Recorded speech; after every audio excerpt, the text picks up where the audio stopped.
ഇവിടെ മുട്ടൻ അടി നടക്കുന്നുണ്ട്. വീഡിയോ എടുക്കാൻ വേണ്ടിയിട്ട് രണ്ടാളും പരസ്പരം അടിയാണ് കേട്ടോ.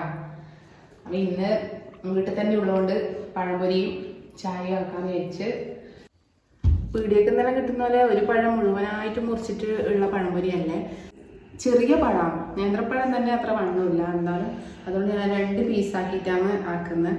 സാധാരണ എല്ലാവരും ആക്കുന്ന പോലെ തന്നെ, വേറെ എക്സ്ട്രാ ഒന്നുമില്ല. എല്ലാവർക്കും പഴംപൊരി ആക്കാൻ അറിയാം. എന്നാലും എൻ്റെ ഒരു വൈകുന്നേരം കാണിച്ചു തരാമെന്ന് വെച്ചിട്ടാണ് കേട്ടോ. അപ്പം നമുക്ക് പഴംപൊരി ആക്കാം. ശ്രീകുട്ട, നിങ്ങൾ അടിയെല്ലാം കഴിഞ്ഞാൽ എന്നാ നമുക്ക് അടുപ്പിൻ്റെ അടുത്തേക്ക് പോവാം.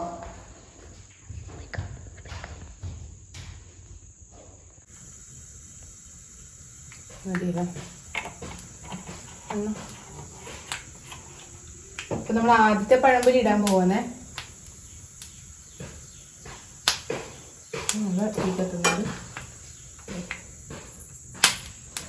ജീവൻ പഴങ്ങൾ മാറിക്കോ. വേറെ തെറിക്കുന്നുണ്ടോ എനിക്ക്? ഇല്ല, പക്ഷെ എങ്കിലും ഒന്ന് വേക്കോട്ട് നിന്നതാ.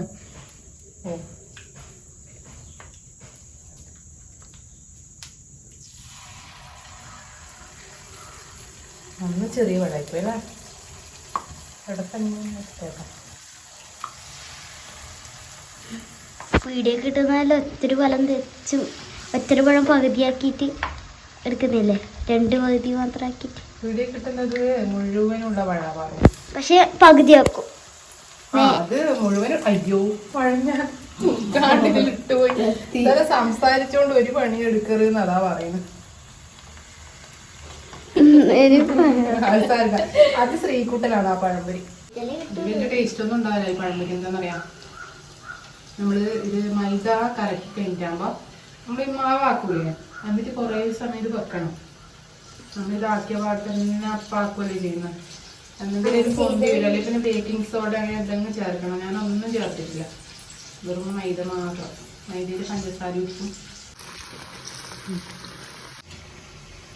നമ്മുടെ ഫസ്റ്റ് ട്രിപ്പ് പഴംപൊരി ആയിട്ടുണ്ട് കേട്ടോ. ആ കൃഷ്ണ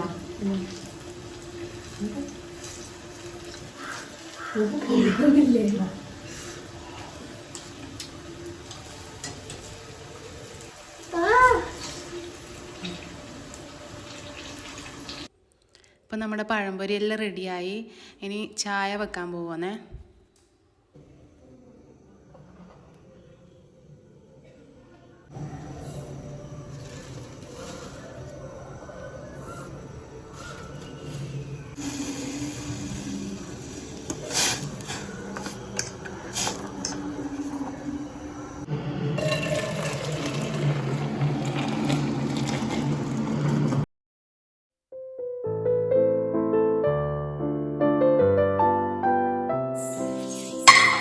നമ്മുടെ ചക്കയും പഴംപൊരിയും ചായ എല്ലാം റെഡി ആയിട്ടുണ്ട്.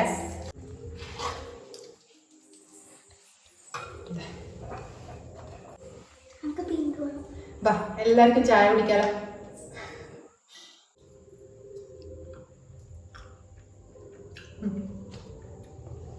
അപ്പൊ ഇന്നത്തെ വീഡിയോ ഇത്രയേ ഉള്ളൂ കേട്ടോ. ചെറിയൊരു വീഡിയോ ആണ്, പെട്ടെന്ന് തീരുമാനിച്ച വീഡിയോ എടുക്കാന്ന്.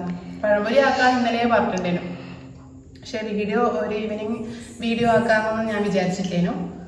അപ്പം ഇനി അടുത്ത വീഡിയോ ആയിട്ട് കാണാം കേട്ടോ.